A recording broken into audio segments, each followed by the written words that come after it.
The First Amendment actually is alive and well. The amazing thing about this is one of the bedrocks of our Constitution. It was the very first amendment that was part of the Bill of Rights. And a lot of people see that as the way that it gives artists the freedom to express themselves in ways that may really offend a lot of people. You know, there are famous examples of artists who have, you know, desecrated or defiled religious objects and called it art, and other people, you know, wanted them arrested, or at least to make sure that no public funding ever went to that form of art.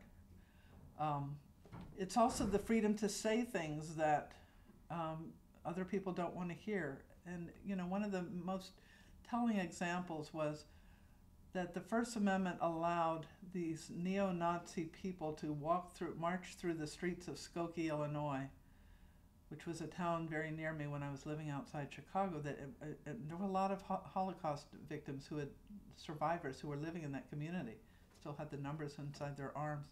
So they picked the place on earth where they could be the most offensive, and yet the lawyers, particularly through the ACLU, defended their right to march. So that's one way that the First Amendment continues to allow exciting, provocative things to go on. And it happens that one of the most conservative justices on our Supreme Court is a big fan, a defender, if you will, of the First Amendment.